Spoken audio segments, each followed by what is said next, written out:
Voilà, Adam Ndiaye, coordinateur du collectif Solutions pour les déchets. Alors, qu'est-ce qui vous a motivé de ce constat?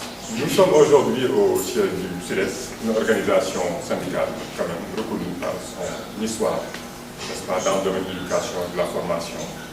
Ce n'est pas pour rien, n'est-ce pas, que le lieu, n'est-ce pas, porte le nom de Ibn Diagali, n'est-ce pas, du syndicalisme au Sénégal.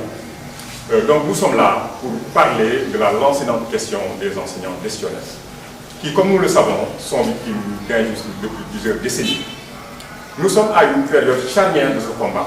Nous sommes, comme qui dirait, à la croisée des chemins dans ce combat, parce qu'il y a eu tant de conclaves, il y a eu tant de rencontres. Nous sommes arrivés à un point où, véritablement, on peut dire qu'on est au niveau tolérance zéro. Tolérance zéro parce que, véritablement, depuis janvier, il y a eu des accords pour la sortie, la révision des décrets rédactionnels. Mais depuis ce moment-là, jusqu'au mois d'octobre, le président de la République a signé beaucoup de décrets. Donc, il est inconcevable que les décrets rédactionnels restent en l'état et que d'autres décrets mais qui sortent. Donc, on demande où est l'équité, n'est-ce pas, de l'État. Véritablement, si les autorités veulent que l'année scolaire où nous allons, dans quelques jours, soit une année apaisée, il faudra impérativement que ces décrets-là soient signés pour que ceux-là qui attendent notamment le remplacement depuis 2021 puissent bénéficier, n'est-ce pas, de carrières relancées. Ces décrets doivent sortir aussi, n'est-ce pas, pour que tout simplement l'État se penche de manière significative sur la retraite des décisionnaires. Parce que véritablement, ils vivent l'inéquité. L'inéquité ne peut pas être aussi, n'est-ce pas, criable qu'un enseignant qui percevait de 400 à 600 000, 700 000 et qui puisse se retrouver à la retraite avec des pensions vraiment de moins de 100 000, des 60 000, 70 000. C'est pour dire que véritablement, nous attendons ce nouveau régime, n'est-ce pas, estampillé du sur le cas de la retraite. Cette retraite qui est plus que douloureuse. Et que véritablement, l'État doit se pencher sur la retraite à 65 ans parce que les décisionnaires ont été lésés pendant plusieurs années. Pour que ces décisionnaires-là puissent compléter, n'est-ce pas, des cotisations qui puissent leur permettre d'avoir quand même des pensions justes et équitables, il faudrait que la retraite à 65 ans leur soit accordée, que l'imputation budgétaire leur soit accordée. C'est quand même la condition sine qua non pour que ces enseignants lésés depuis plusieurs décennies puissent quand même retrouver la dignité, n'est-ce pas, et la considération qu'ils méritent parce qu'ils ont servi leur pays avec dévouement, avec devoir. Donc voilà véritablement l'objet de notre présence ici. Voilà, je pense bien, nous avons dit tolérance zéro pour cette année scolaire.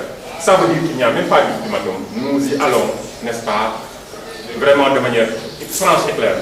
À la rentrée, il est préconisé de porter des brassards rouges dans ce mois d'octobre pour montrer quand même la bonne intention des enseignants. Mais inéluctablement, si le gouvernement reste en l'état, n'est-ce pas, de dilatoire, nous allons vers une année scolaire qui sera perturbée, il faut le dire. Donc la balle est dans le camp de l'État pour rectifier le tir, sortir les décrets, se pencher sur les pensions de retraite, juste et équitables. C'est ça la condition sine qua non pour une année scolaire apaisée. Je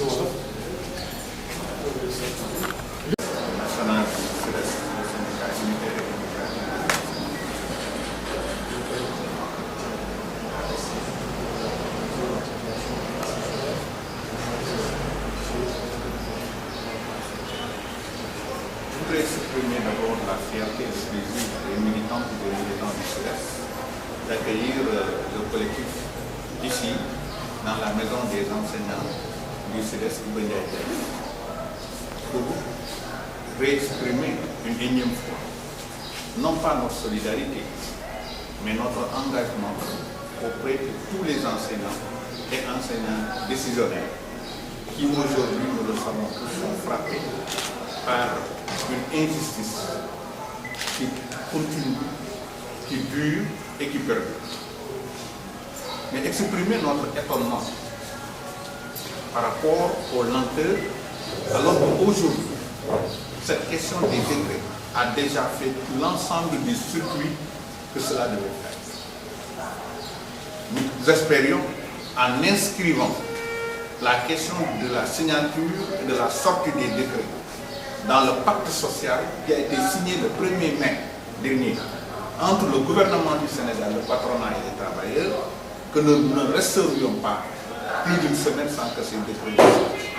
D'autant que nous avons suivi, nous au FLEX, depuis 2002, nous avons produit un document technique que nous avons donné aux autorités pour identifier d'abord les raisons pour lesquelles les décisionnaires continuent à exister, notamment par rapport au décret de 72, mais nous avons aussi, dans ce document, proposé la réforme et la refonte de ces décrets.